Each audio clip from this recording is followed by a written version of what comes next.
May nauna pa pala. Oo. May mga naunang kaso, IAB case number IAB-08-0013 at saka OMB CA-08-0534-J. Parehong tungkol sa attendance, pero ibang dates yun. At ito ang importante, na-dismiss yung mga kasong yun. Na-dismiss. Bakit daw? Kasi, ang mismong IAB noon, sinabi nila na hindi reliable source of attendance yung mga security logbook. Hindi raw sapat na patunay yon, lalo na sa posisyon niya na pwedeng magtrabaho sa labas ng opisina.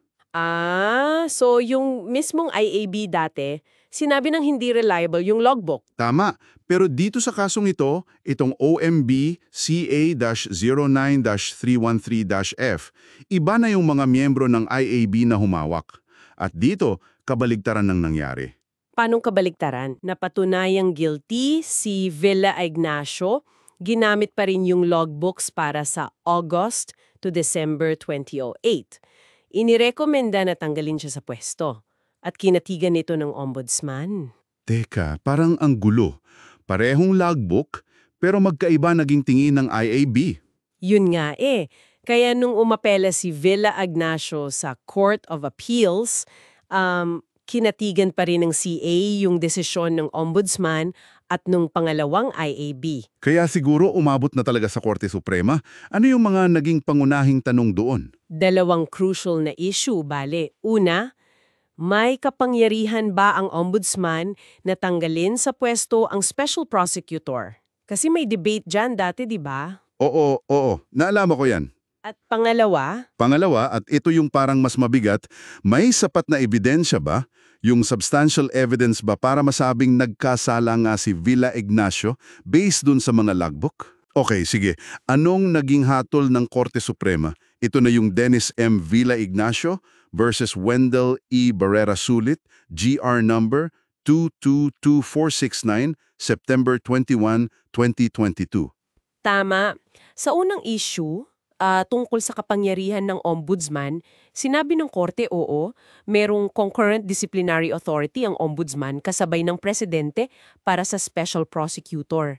Medyo nag-evolve na rin daw yung interpretation dyan based sa mga Gonzales cases. Okay, so clear yon. May power ang ombudsman. Dun sa pangalawang issue, yung ebidensya. Dito nagkatalo. Binaliktad ng Korte Suprema ang desisyon ng CA at ng IAB. Ang sabi ng Korte, walang substantial evidence laban kay Villa Ignacio. Wow, bakit daw? Anong reasoning nila? Simple lang ang logic nila eh. Yung mismong IAB, sa mga nauna nilang kaso na naging final and executory na, sinabi na nilang hindi reliable ang security logbooks para patunayan ang attendance o absence. Binalikan nila yung mga naunang kaso. Oo, sabi ng korte, ang logbook, pruweba lang yan ng pagpasok at paglabas sa building.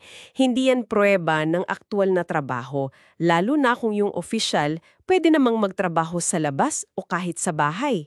Makes sense, lalo na sa posisyon niya. At dahil final na yung mga naunang desisyon na nagsabing hindi reliable ang logbooks, dapat daw igalang yon.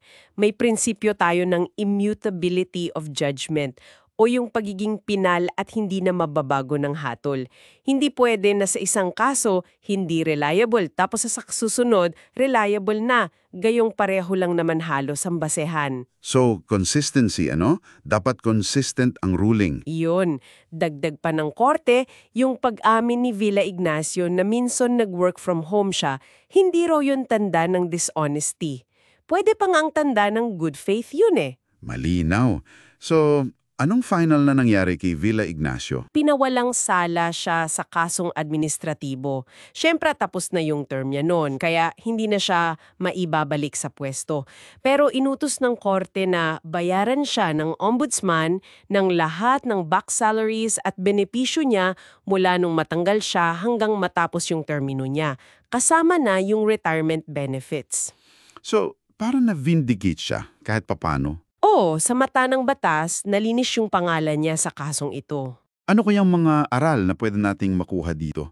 Yung mga key takeaways? Okay, siguro una, konfirmado na nga yung concurrent disciplinary power ng ombudsman at ng Pangulo sa special prosecutor. Mahalaga yan para sa separation of powers at accountability. Tama. Pangalawa, yung standard of proof sa admin cases, substantial evidence. Pero hindi lang basta substantial, dapat reliable din yung ebidensya. Hindi pwedeng kahit ano lang. Oo. Pangatlo, itong issue ng security logbooks, lalo na kung may nauna ng finding na hindi ito reliable, hindi ito sapat na basehan para sa falsification o absence, lalo na sa mga trabahong flexible, ano? Oo, lalo na sa panahon ngayon na uso na ang remote work. Exactly. At pang-apat, yung doctrine of immutability of judgment or conclusiveness. Napakahalaga ng consistency sa mga desisyon ng quasi-judicial bodies. Hindi pwedeng pabago-bago. Mahalaga talaga yung consistency para sa tiwala sa sistema. Definitely.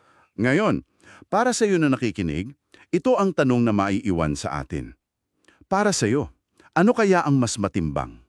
Yung pangangailangan na panagutin ng mga opisyal ng gobyerno o yung proteksyon nila laban sa mga akusasyon na baka naman nakabatay lang sa hindi matibay na ebidensya? Mahirap na balance yan, ano? Accountability versus due process based on reliable evidence. Oo nga, paano kaya mahanap yung tamang timpla niyan sa ating sistema? Gusto naming marinig ang saloobin mo. Pwede mong i-share yan sa comment section. At kung nagustuhan mo itong pagsisid natin sa kasong ito, pakiclick na rin yung favorite. At para lagi kang updated sa mga susunod pa nating malalimang pagtatalakay sa mga importanteng kaalaman at kaso, mag-subscribe ka na. Hanggang sa muli!